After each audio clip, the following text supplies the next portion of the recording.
To begin with, do you live in a house or an apartment? I currently reside in a contemporary apartment situated in a bustling urban area. While it lacks a private garden, I find the convenience of city living and the proximity to local amenities quite appealing. What do you like most about your hometown? I'd say the cosmopolitan atmosphere is what I find most compelling. There's a remarkable cultural tapestry here, where you can experience diverse cuisines and traditions from all over the globe, which gives the city a truly vibrant and inclusive energy. Do you enjoy traveling to new places often? I certainly do. There's something immensely rewarding about immersing myself in unfamiliar cultures, as it provides a refreshing change of pace and constantly broadens my global perspective. What is your favorite way to travel, for example, by plane or by train? I am partial to train travel. While flying is undeniably more expedient for long-distance trips, there is something uniquely evocative about watching the landscape shift as you glide across the countryside at a slower pace.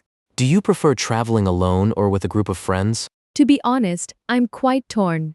While I appreciate the autonomy of solo travel, I find that exploring with friends creates a far more enriching experience, as you can truly share those spontaneous, unique moments together. Describe a beautiful place you have visited. You should say where it is, when you went there, what you did there, and explain why you think it is so beautiful.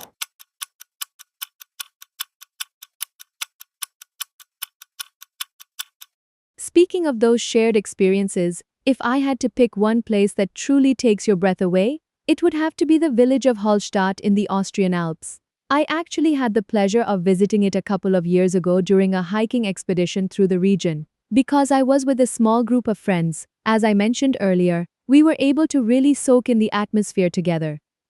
We spent most of our time wandering through those narrow cobblestone streets, which are lined with these charming centuries-old wooden houses. We also took some time to hike the surrounding trails, which offer some of the most staggering panoramic views of the mountains and the lake. I remember we even visited the local church, which is perched on a small hill overlooking the water.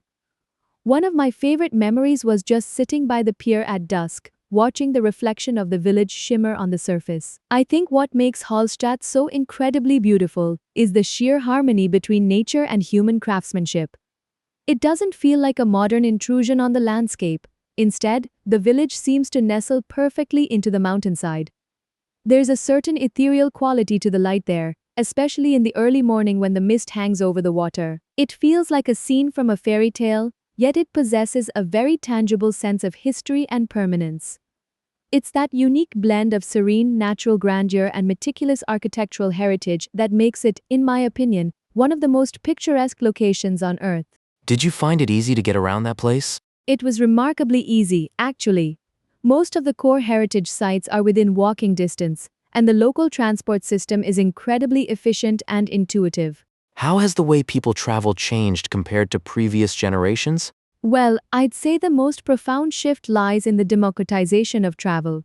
In previous generations, international trips were largely a luxury reserved for the wealthy. Nowadays, however, the rise of budget airlines and sophisticated digital booking platforms has made global exploration far more accessible to the general public.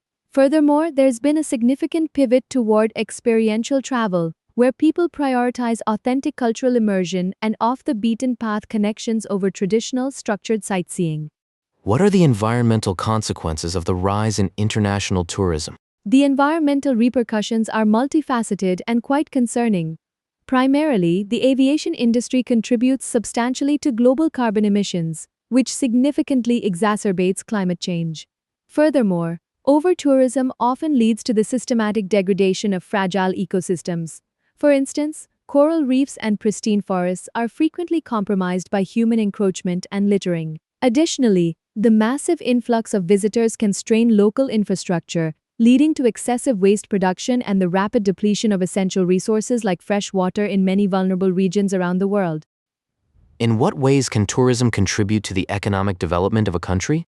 Tourism acts as a profound catalyst for economic growth, primarily by generating substantial foreign exchange and creating a vast array of diverse employment opportunities.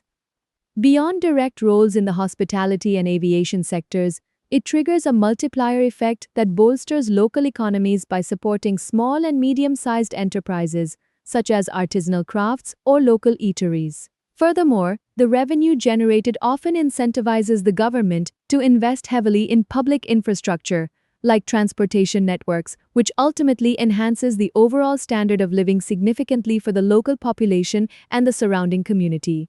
Do you think it is important for people to visit other countries to understand different cultures? I believe it's absolutely indispensable. While books and documentaries provide a certain degree of information, they simply cannot replicate the visceral experience of immersing oneself in a different way of life. Engaging with diverse traditions firsthand forces us to confront our own inherent biases and view the world through a far more nuanced lens. Ultimately, this kind of cultural exchange fosters a profound sense of empathy and global citizenship that is simply unattainable from a distance, creating a more interconnected world. How can governments encourage more sustainable and responsible tourism? I believe it requires a multifaceted approach. Primarily, governments could implement fiscal measures, such as carbon taxes on aviation or levies on over-visited destinations, to actively curb the negative impacts of over-tourism. Beyond mere regulation, there is a pressing need for robust public awareness campaigns that champion slow travel and promote lesser-known regions to alleviate pressure on ecological hotspots. Furthermore, providing subsidies for eco-certified accommodations would incentivize businesses to adopt greener practices, ensuring that the tourism industry aligns more closely with long-term environmental preservation goals.